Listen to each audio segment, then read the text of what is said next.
Okay, let's start. Good morning, afternoon, and evening. Hola, hello, bonjour, hola. Ni hao, konnichiwa. 안녕하세요, and hello all. Welcome and thank you, SynBYSS people, for joining us, the 178th seminar, and I call it a DOE Joint Genome Institute Day. Time really flies. We have exactly 10 weeks left in 2025. Also, our SynBYSS webinar series has continued for almost 15 months since August 26, 2021. The 2026 season is being scheduled with the total speaker number approaching 500. I really thank all the speakers and audience for making our success together. Okay, it is my tremendous honor to introduce very briefly our pioneer speaker, Dr. Tanja Woyke. She is a deputy director of user programs and the Microbial Genomics program head at DOE Joint Genome Institute, in short, JGI. We especially thank the US Department of Energy for their support because a total of 7 program directors, including the JGI Institute Director Nigel, the last week speaker Pablo from DOE BER program, and also today's speaker Tanya have participated in this webinar series. This is almost 16% of among 45 funding agency directors who join us as a pioneer speaker. Tanya, thanks so much for your support and service to the scientific and engineering community, shaping the future research and current research together, and also the virtual podium is all yours now. And thank you again. Thank you. And thank you for the introduction and, of course, the invitation. It's very exciting to be here, and I'm really looking forward to Archana's talk as well. And before I move into the slides, I also want to thank you. I think, it's been, as you mentioned, August, right, 4 years ago. So these seminar series are just a tremendous value to the research community. So it's amazing and spearheading this effort.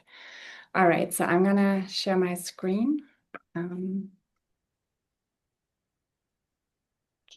can you see my presentation? Yes, go ahead.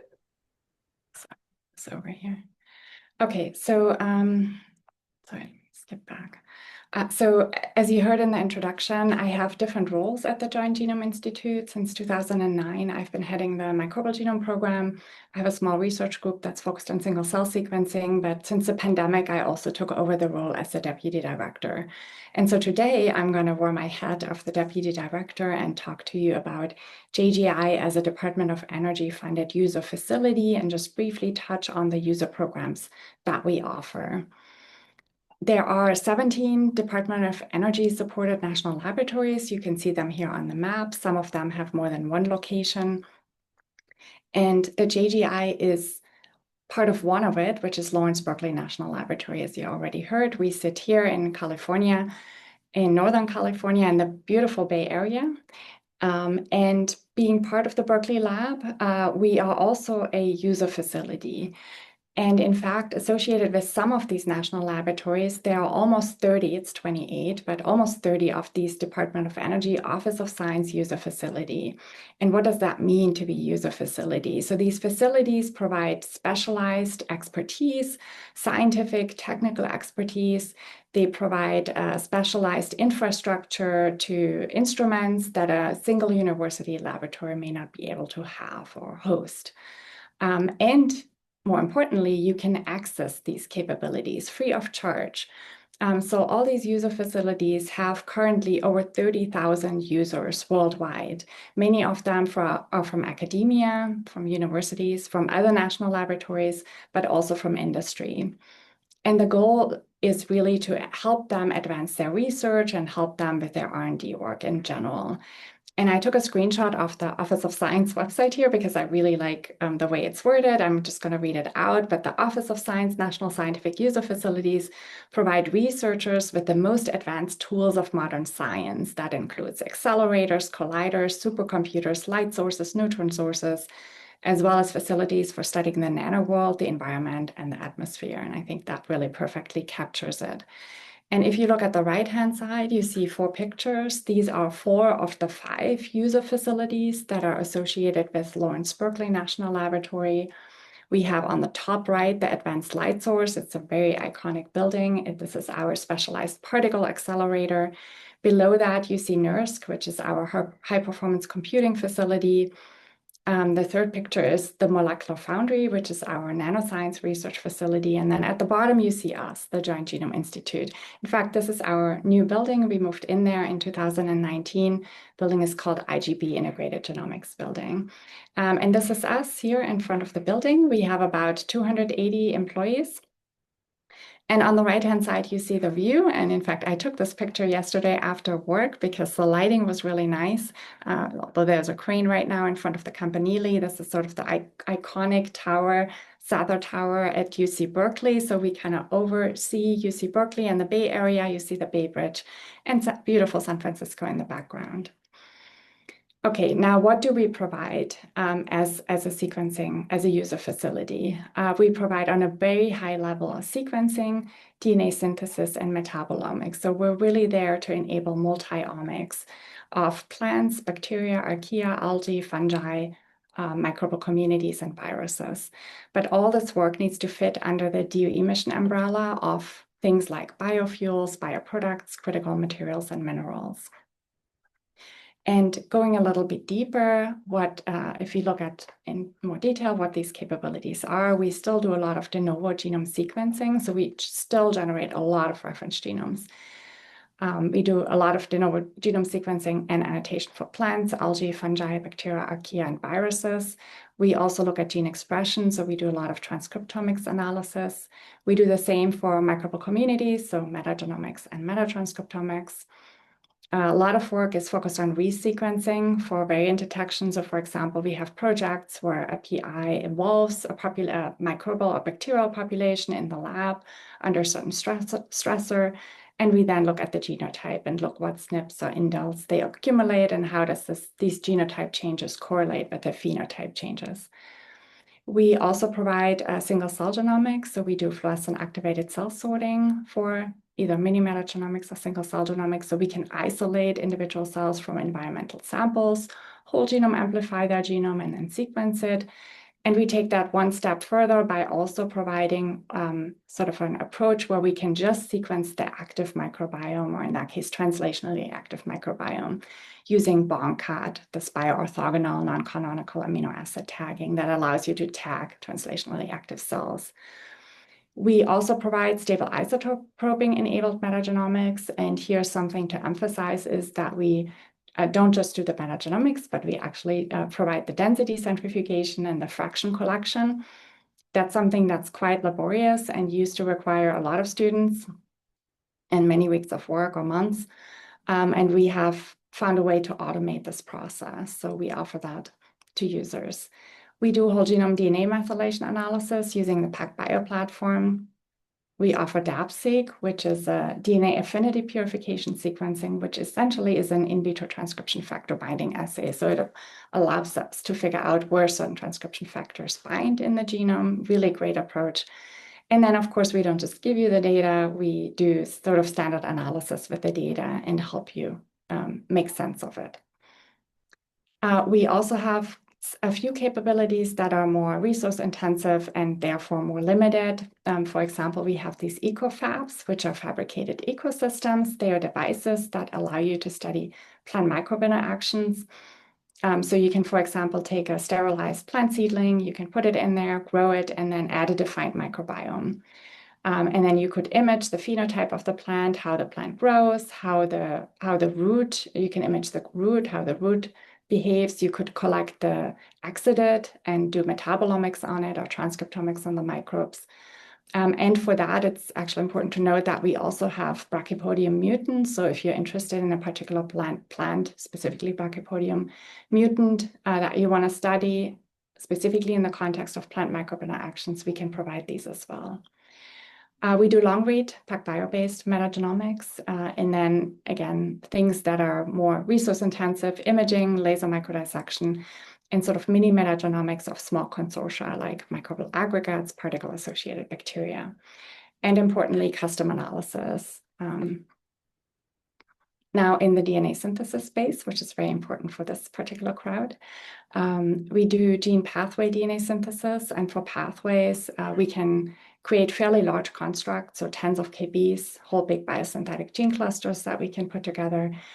Depending on the host that you're using, we do the codon optimization, refactoring, assembly of biosynthetic pathways into the right or suitable vector system for expression, depending on the goals of the PI. And we have different host systems, so we go beyond E. coli. On that note, it's also important to say we also do a synthesis of combinatorial pathway libraries. And then we do whole genome, partial genome, CRISPR-based guide RNA library construction. So a lot of capabilities in the DNA synthesis space.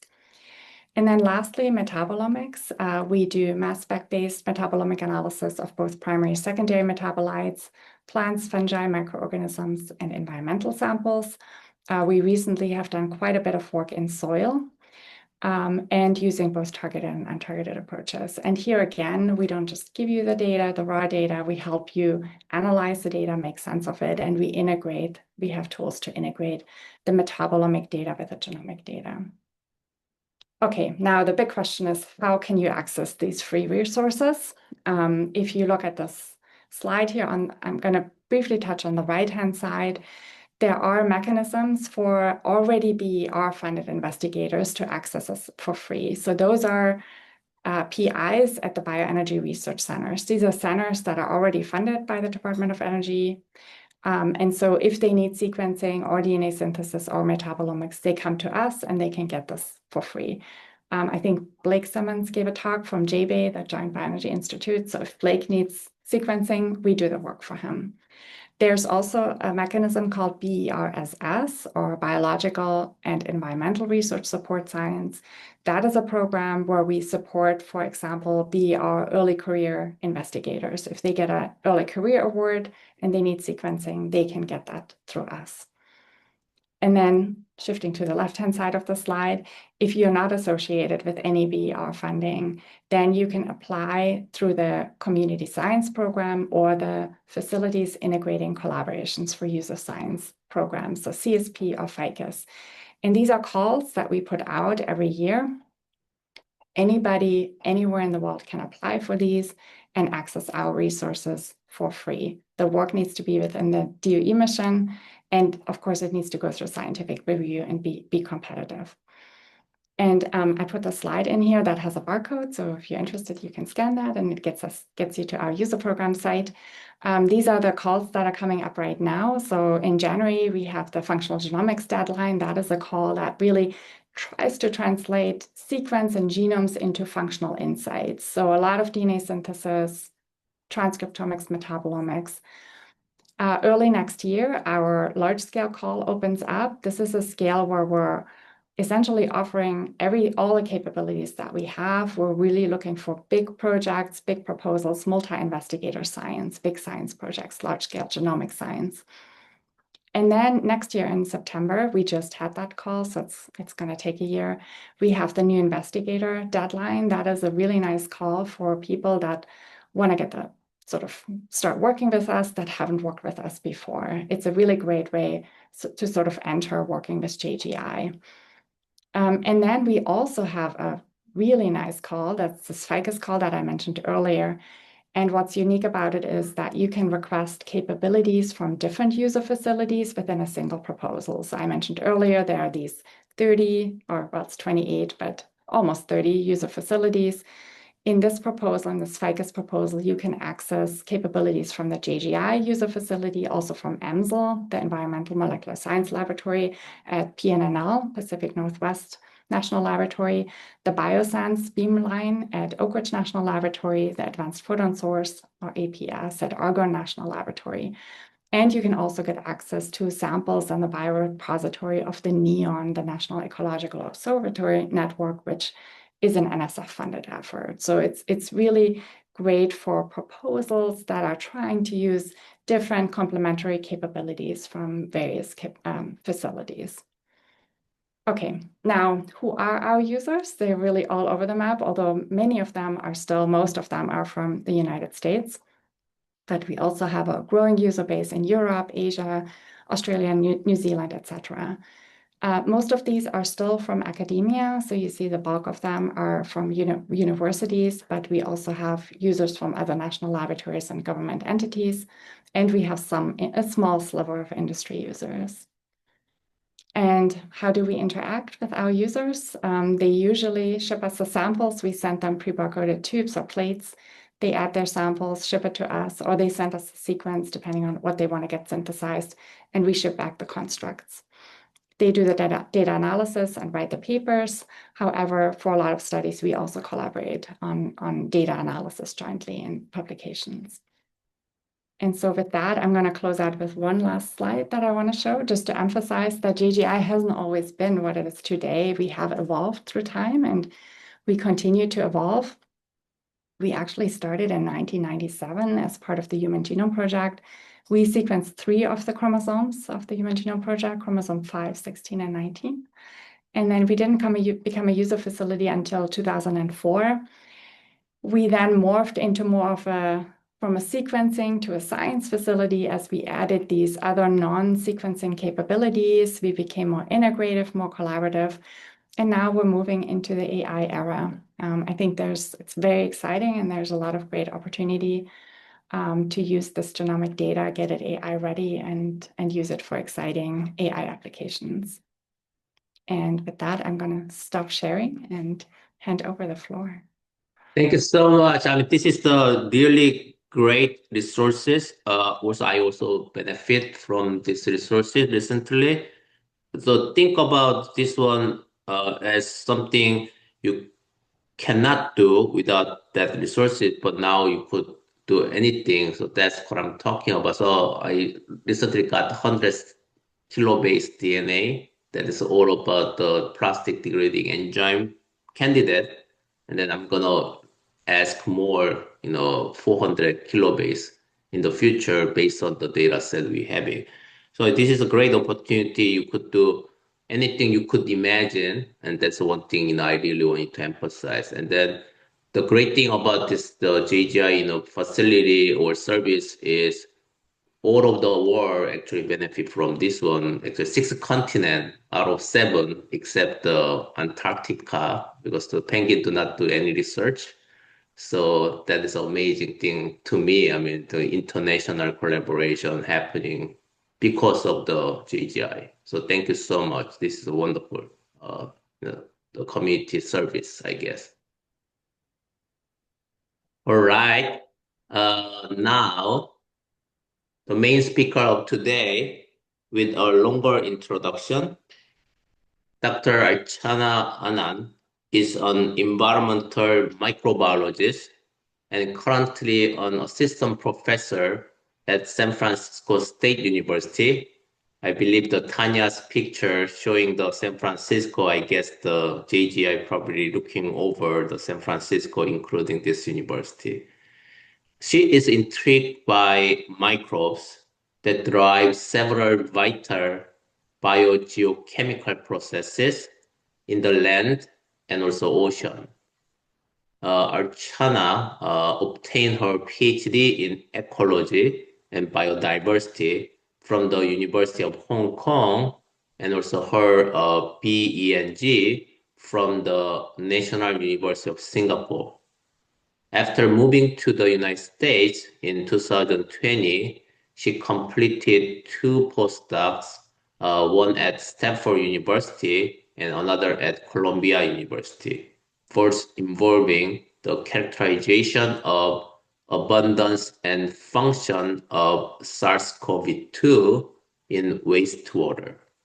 Today, she studies on host microbe interactions in wastewater while developing and applying bioinformatics techniques to understand microbial communities involved in nutrient removal and cycling, as well as emerging infectious pathogens. I believe this is a very important topic, also interest to DOE-JGI and the broad community, I believe. Archana, thank you so much for your time today, and please take it away, all yours now. Thank you so much for the wonderful introduction. Before I begin, I want to express my heartfelt gratitude to Dr. Moon, who's initiated this wonderful series. It has such a rich history, and it's incredible for the scientific community, and not just the scientific community, for the general community, for any interest in science. So thank you so much for this opportunity. And Dr. Woyke, Tanya, it's lovely to find this opportunity to meet you as well, and perhaps explore collaborations in the future. So with that, let me try to share my screen, and I hope it works okay. Can you see my screen? Yes. Yes. So hi, everyone. I'm an environmental microbiologist at San Francisco State University, and I'm very, very excited to be here today.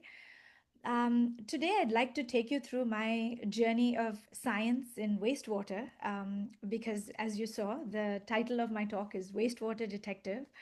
And I want to take you through the story that began when I did my master's and PhD at the University of Hong Kong. The person you see on the floor in this picture was my PhD advisor, Dr. David Baker. I'd like to invite you to travel with me to Hong Kong for just a bit before I bring you back to the Bay Area where I am right now. So Hong Kong is a beautiful city. It has a population density of over 7,000 people per square kilometer of land. And compare this with, say, Iceland, which has a population density of only 3 people per square kilometer of land. Despite this, Hong Kong has over 80 species of hard corals, which is many more than what you can find in the Caribbean. Did you know that? Hong Kong dumps over 1,000 Olympic-sized swimming pools equivalent of treated sewage into the ocean every day.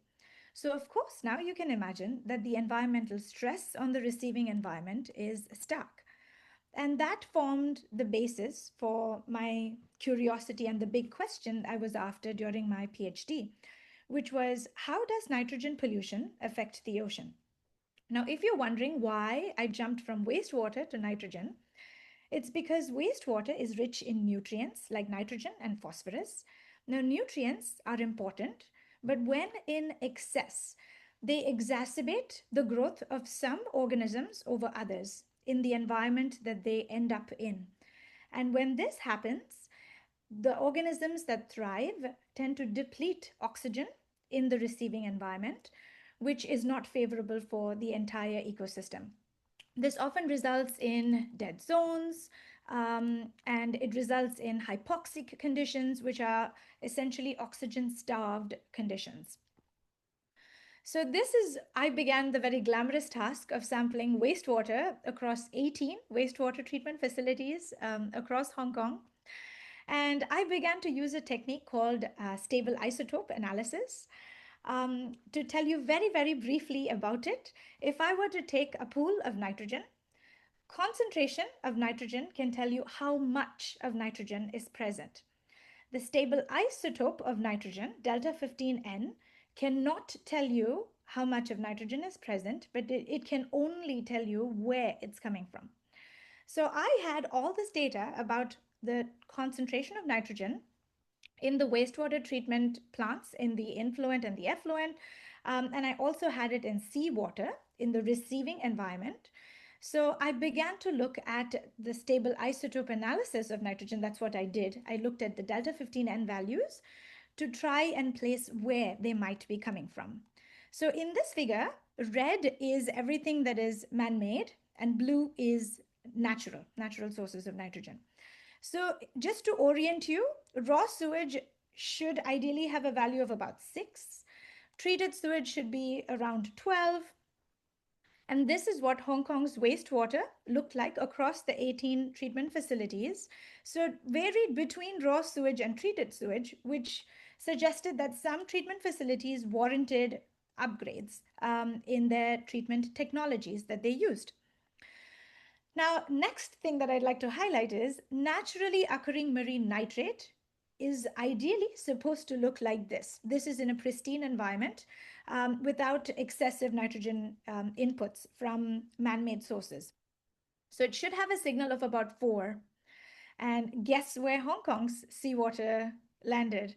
Hong Kong seawater closely resembled that of treated sewage.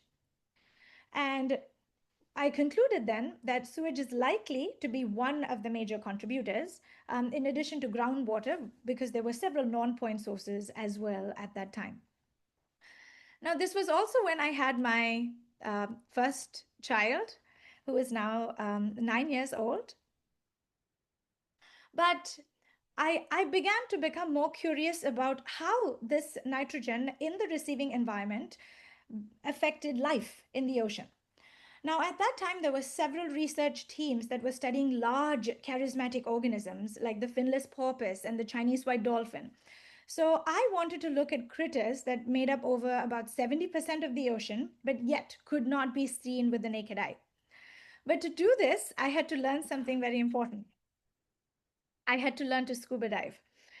So though I spent a couple of months getting trained in open water, advanced open water and rescue diving and scientific diving to be able to access sites and get samples of sediment, as well as deploy some standardized sampling devices that would measure diversity and ecosystem function.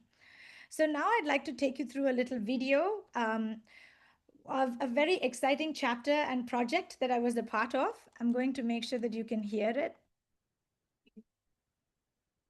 Sam, what are you doing? We're quantifying global patterns of biodiversity in a standardized way using these plates that are deployed all over the world.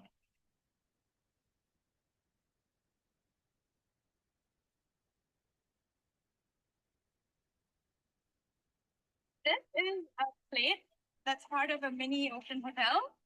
We put this in the water a year ago, and it has little spaces between different plates where animals can crawl and hide in.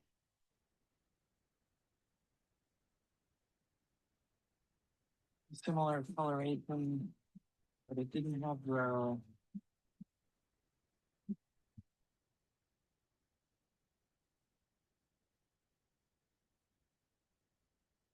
So what you see here is the reason I said it was a very exciting chapter of my life was because I got to interact with students from middle school, from high school, not just my colleagues within my lab, but other labs as well. And this was a huge citizen science effort that I got to lead, and also I learned to write grants, which is very, very valuable, as you make a career in science. This project that you just saw is called the Marine Global Earth Observatories Program, Marine Geo.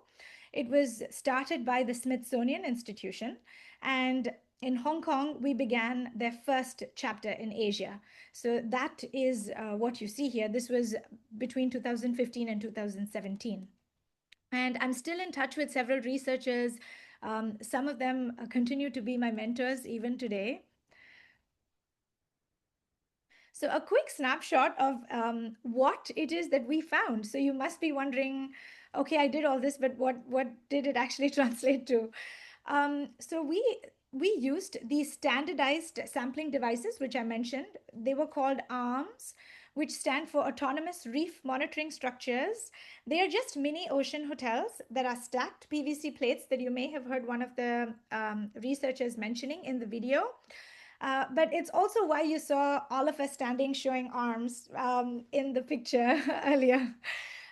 So when we deployed them in several sites in Hong Kong, we compared the data that we got in terms of with the DNA signatures. Essentially, richness, species richness is what we looked at in this figure.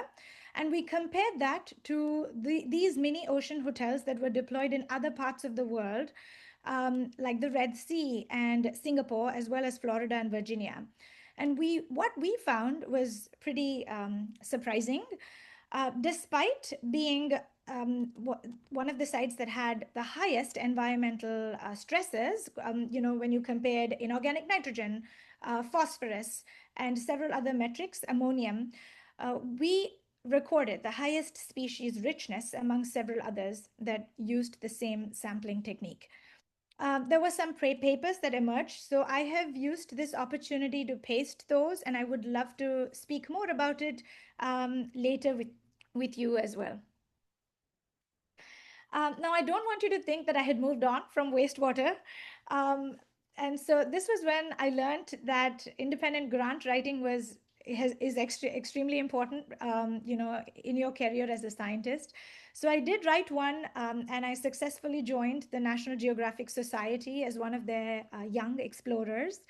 And the aim was to characterize tourism impacts through nutrient inputs on coastal ecosystems in the Andaman and Nicobar Islands. So this was in 2019.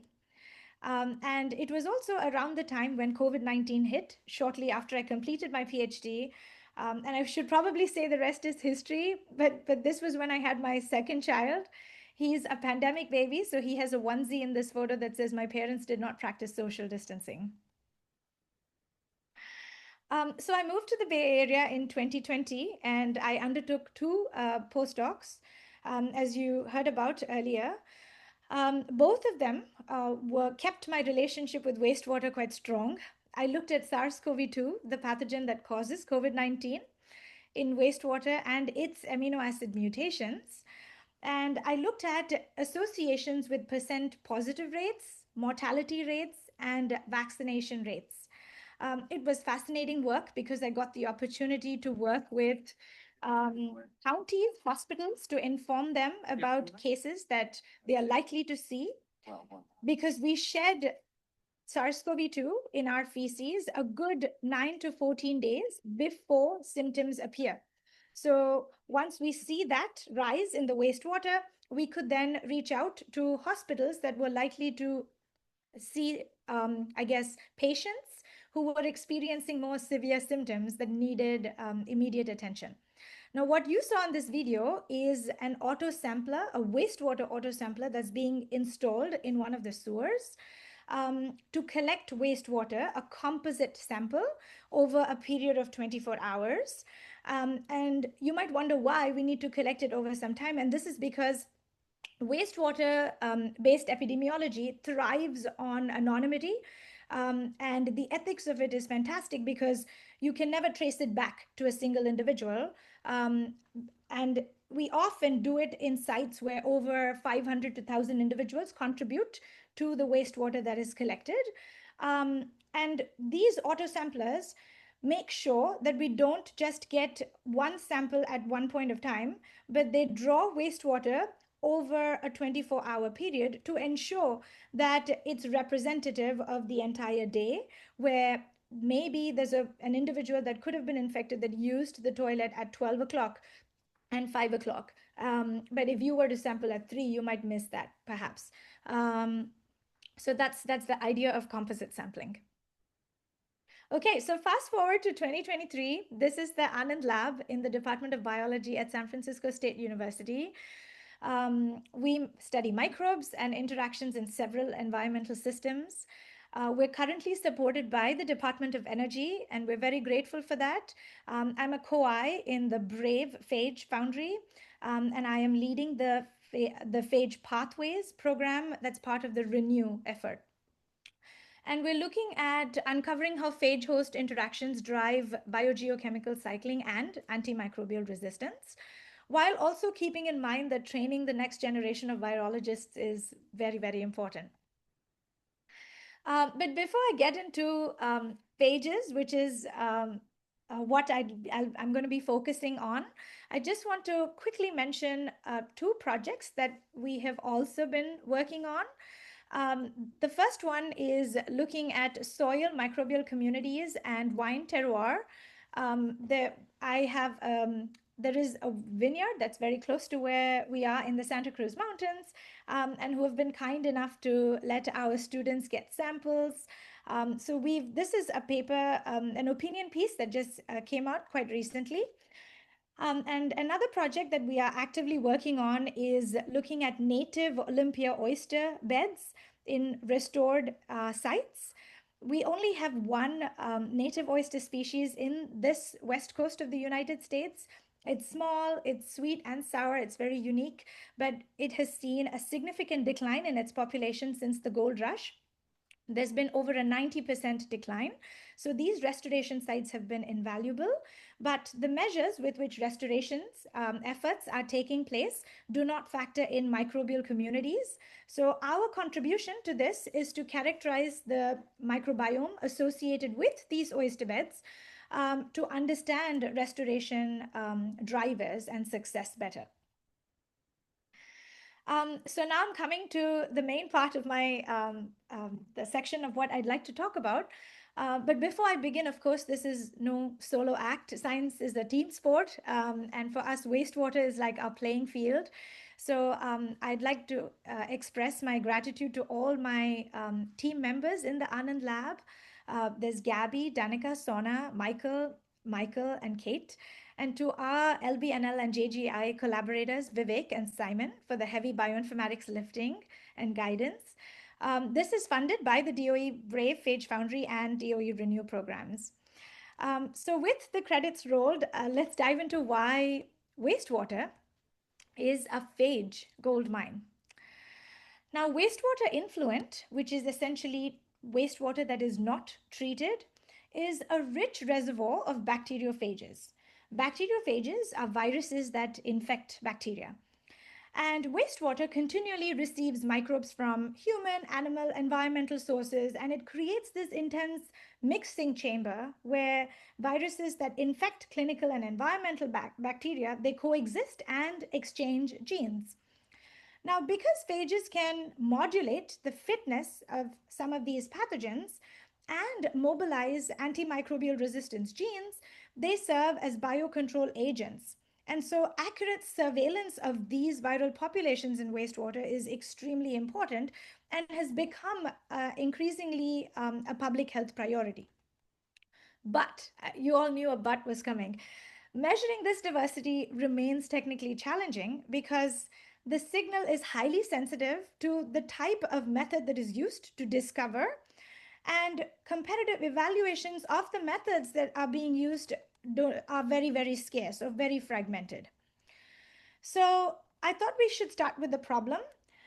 Now, we know phages are everywhere. So in case you didn't know, viruses are the most abundant biological entity on Earth. So now you know. And yet, in many environmental data sets, they still feel like the tip of an iceberg. So traditionally, when you want to look at phages, what you see here is the method that is used. It's a phage isolation schematic. And what we do is typically phages will infect a specific strain of bacteria and they form plaques that you see here. And what they do is researchers will use those plaques to identify the phage that is associated with a certain host. Now, of course, only phages that infect a specific strain will form plaques, right? So everything else in that sample tends to go undetected. Now, sometimes host enrichment cocktails are done where you blend a few strains into a cocktail and look for phages that are associated with them. This does expand the horizon a little bit, but it does intentionally continue to skew the community composition towards some bait strains. And so you often continue to miss the phages that are present in the sample. Now, another method that has gained significant popularity, and you heard Tanja speak about, is metagenomics and several types of sequencing, which does show how bulk DNA can be looked at and sequenced and assembled. So it does open up a much wider sequence space, and you do routinely come across novel phage taxa with functional genes, but it doesn't come without problems. So you still have, in raw wastewater, there's a lot of noise, so rare phages can get drowned out. There are many tiny puzzle pieces because the contigs are broken up into tiny fragments. So even the best tools really struggle to put those together. And most of the time, even now, we rely on guesses. So they're host guesses and not guarantees, because if you link a phage to its host, it's still an educated guess and it's not a sure thing. So the big question that in our lab, we're now going after is, some of these approaches are rarely compared side to side. So is there a way for us to compare these different approaches on one sample, on a single wastewater sample, and see what that means for the phage community? So these are the methods that we used. We traced one single wastewater influence sample through a stepwise pipeline. So you can just think of this as a tree. You have raw influent that enters at the top, which is what you see by number 1. And then one aliquot goes into a nanotrap-based extraction and sequencing. So that's step number 2 that you see in red. Then this second aliquot basically takes a detour and it goes through a filter before it gets sent out for sequencing. And then from that filtrate, we spin off a third branch, which is the overnight culture with some hosts. So in this case, it happens to have been E. coli, Pseudomonas, and Klebsiella, which is what we chose. But this depends on the lab. And after the enrichment, we again use the same enriched filtrate to isolate the phages traditionally using plaque assays, and the plaques typically yield full phage genomes. So this is the entire spectrum of methods that we think we can take one sample through to see what that means. And now I just wanted to talk a little bit about two very predominant hypotheses that exist in the ecology evolution space. And you can look this up as well, but essentially they are piggyback the winner on the left and kill the winner on the right. Now, what this actually means is that phages, before I speak about this, phages can flip between two types of cycles of reproduction. So they can flip between a lysogeny phase and a lysis phase. All you need to know at this time is lysis is when it is actively replicating its genome and making copies of itself, and it bursts the host cell, or it causes the cell to lyse before it moves on to identify another host cell to infect. Lysogeny is where it's more dormant. So you can think of lysogeny as a dormant volcano and lysis as an active volcano. And this is what I tell my class of students who take virology with me. So dormant volcano and active volcano. Now, phages are very versatile because they can flip between these two at any time they wish, depending on environmental stresses and things like that. So which is why they switch between a piggyback the winner, which is what you see here, that's the lysogeny or the dormant phase, dormant volcano phase, or kill the winner phase, which is the active volcano phase or the lysis phase. And they each have distinct characteristics, which I will talk about as I get through the rest of the few slides that I have left. So this is now, we just, I don't want to get into the nitty-gritties of it too much, but we used a bunch of, we used Trimomatic and MegaHit. We used the protein coding genes were predicted from assembled contigs using Prodigal. And I'll be happy to go about this a little later if you want, and feel free to reach out to me via my email as well. But here's the first clue that we saw, in that each step that you saw in those 4 steps actually filters information as well as microbes. So if you look here in the table, you see raw influent, which assembles about 1 gigabase of sequence. But if you run that influent through a 0.4 micron filtrate, it chops that by about 2 orders of magnitude. And then you add overnight enrichment with baits like E. coli. I speak about baits because they are hosts that you're enriching the filtrate with. They are great for boosting the viral signal. So it comes down to about 1 to 15. But of course, it doesn't give you the full genomic picture. So you know you're losing something as well as you are going through the different steps.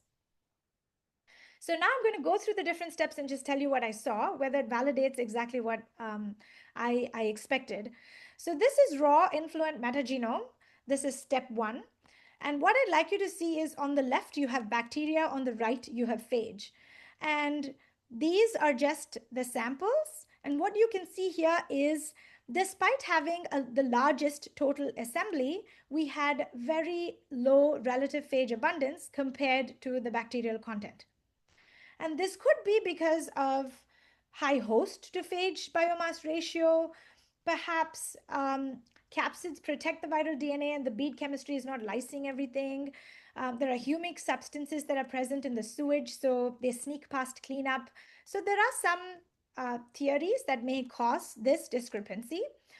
And so I'm gonna go on to step 2, which was after we filtered it through a 0.4 micron filter.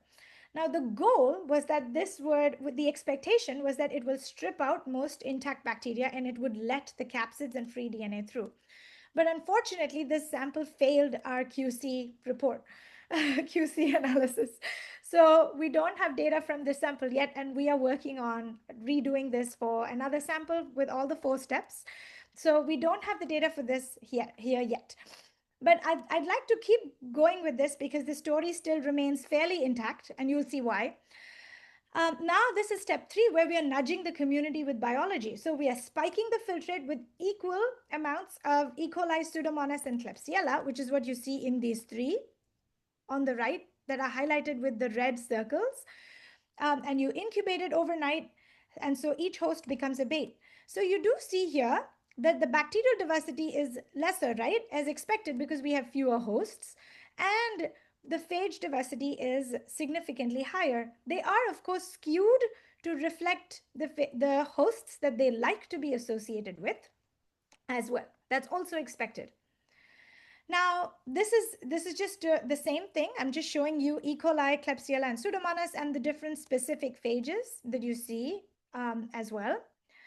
And lastly, this is step 4, where we found 3 complete phage genomes that were associated with these enrichment hosts.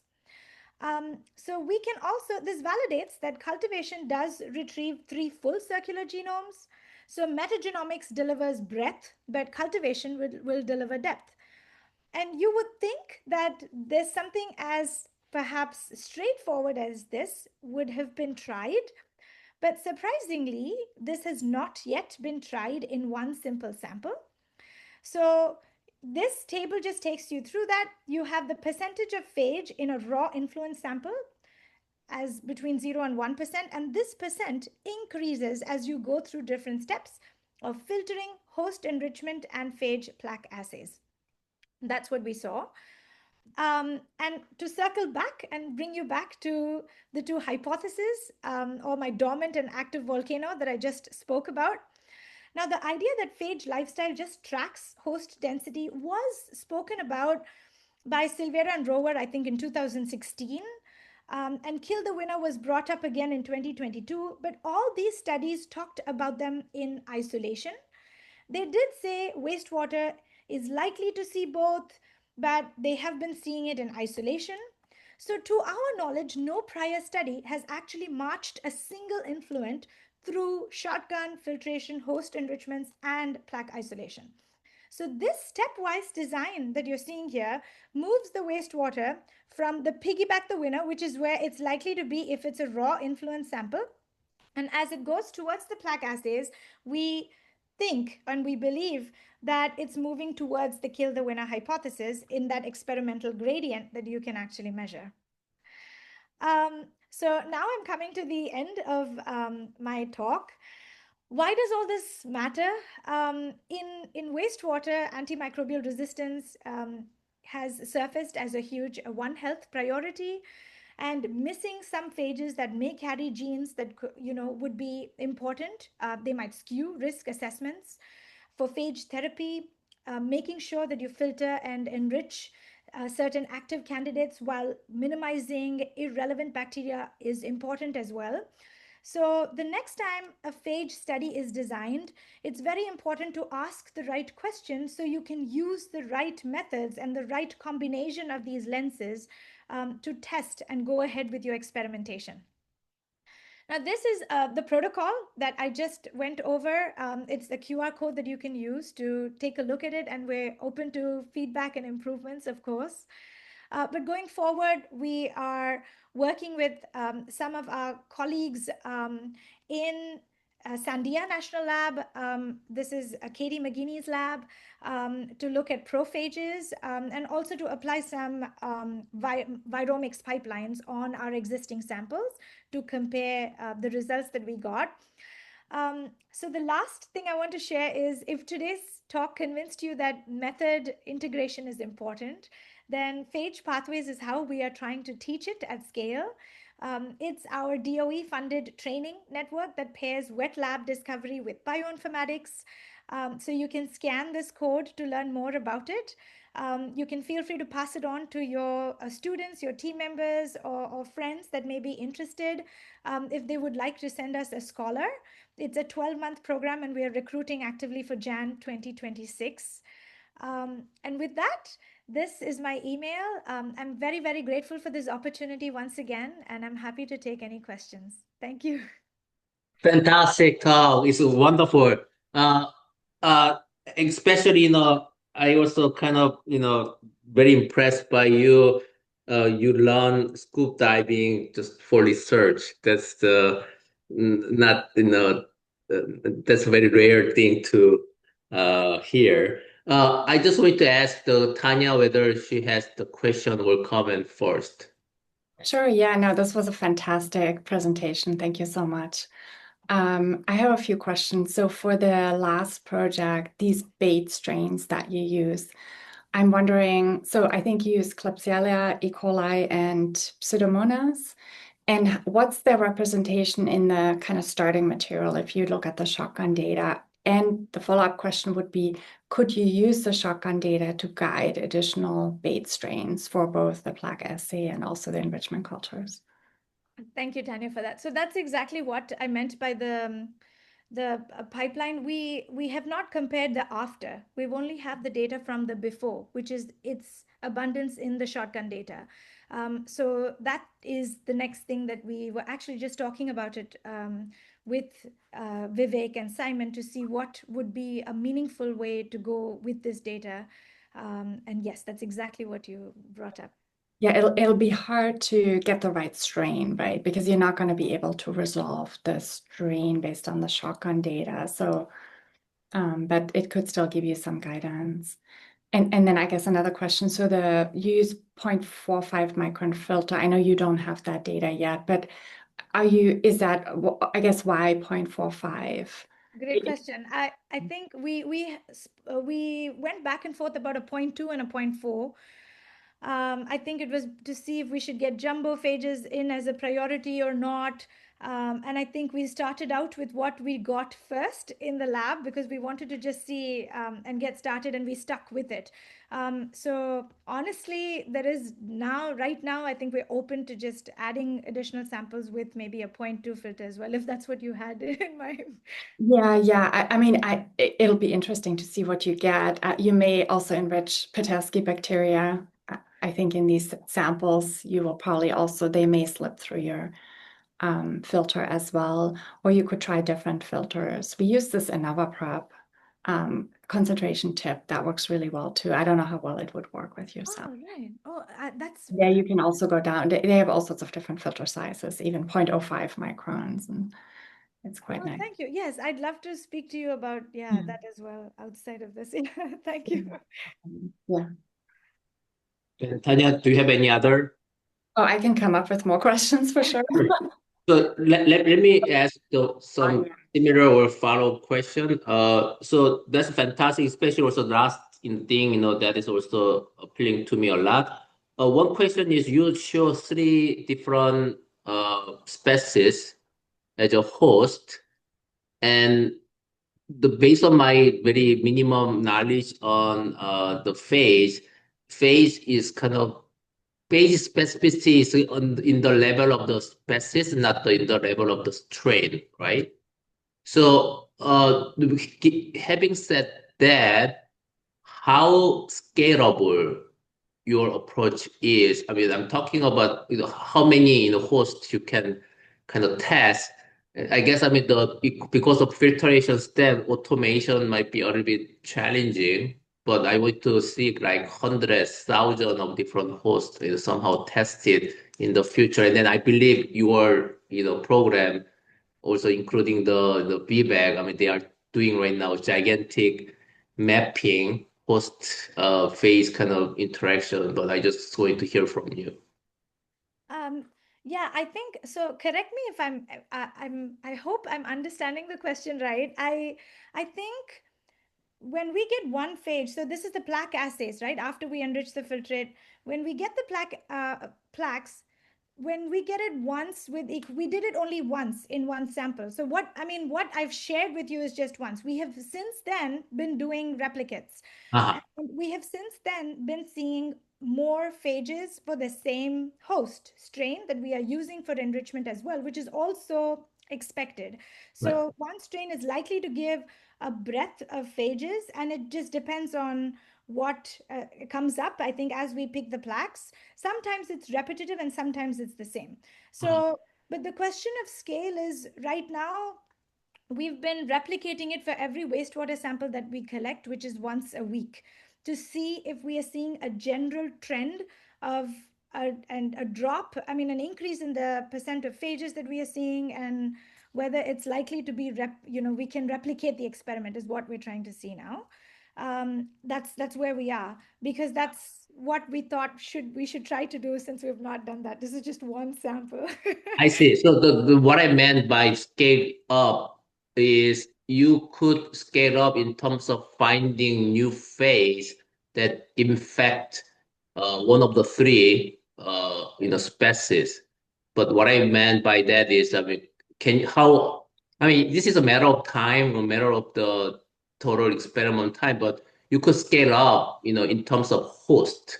You can scale up 100 hosts, 1,000 Yes. hosts, but that's also require a lot of money, a lot of time. So the thing what I'm thinking is I kind of how can you kind of combine automation in that way? You don't need to worry about just doing experiment at a time, rather than we are talking about 100,000 host experiment at the same time, somehow by combining the automation. That's why I just want to hear about your insight, or what is the team's direction regarding that automation, because I mean it's kind of tedious experiment to do. I mean, because if you're thinking about just manual operation.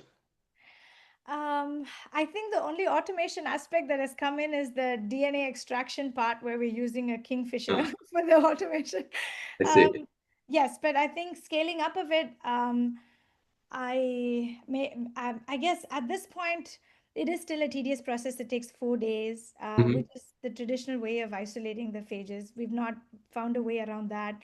But applications wise, I think will be pretty interesting, because the goal is for us to be able to see different phages that a certain host is susceptible to. And at this point, we believe that we are still building a genetic library of phages by Mhm. default.